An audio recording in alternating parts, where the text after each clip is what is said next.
Hello everyone, welcome to SG world. ఎలా ఉన్నారు అందరూ? మేమైతే చాలా బాగున్నామండి. ఇవాళ నేను లెఫ్ట్ ఓవర్ ఫుడ్తో మీకు ఒక ఐటెం చేసి చూపిస్తాను. వెళ్దామా మరి? వచ్చేయండి. ఇప్పుడు మనం చేసుకోబోయేది పెరుగు వడలు అన్నమాట. మనం పూజల్లోకి, చికెన్లోకి అలా చేసుకున్నప్పుడు వడలు ఈవినింగ్కి మిగిలిపోతూ ఉంటాయి కదా, సో వాటితో ప్రిపేర్ చేసుకున్నాం. ఒక హాఫ్ కేజీ పెరుగు తీసుకొని ఇలా బీట్ చేసుకొని పెట్టుకోవాలి. పెరుగు అనేది ఈ కన్సిస్టెన్సీలో ఉంటే వడలకి బాగుంటుంది అన్నమాట. నెక్స్ట్ ఒక 2 పచ్చిమిర్చి, కొత్తిమీర అండ్ కరివేపాకు అండ్ ఒక 2 ఎండుమిర్చి అండ్ తాలింపు గింజలు తీసుకోవాలి. ఒక 1 లీటర్ వాటర్ అండ్ అలాగే ఒక ఎంటీ బాక్స్ కూడా తీసుకోండి, కొంచెం పెద్దదైతే బాగుంటుంది. నెక్స్ట్ వచ్చేసి మనం తీసుకున్న వాటర్లో ఒక స్పూన్ పెరిగేసి బాగా మిక్స్ చేసుకొని ఇది పక్కన పెట్టేసుకోవాలి. నెక్స్ట్ స్టవ్ ఆన్ చేసుకొని తాలింపు కోసం అయితే ఒక చిన్న ప్యాన్ తీసుకుందాం.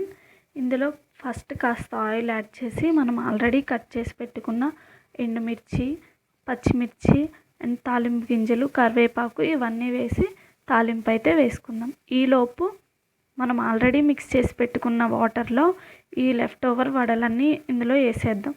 ఎందుకంటే ఈలోపు ఈ వాటర్ అనేది ఈ వడలకి బాగా పట్టి వడలు అనేవి మెత్తగా అవుతాయి.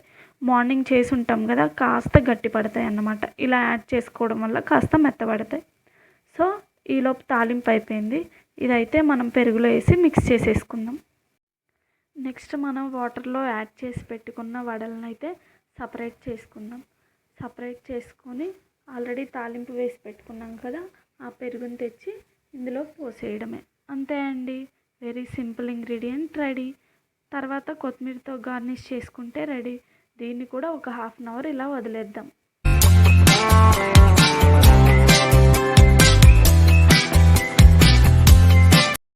అంతే అండి, ఎంతో సింపుల్గా రుచికరమైన పెరుగు వడలు అయితే రెడీ.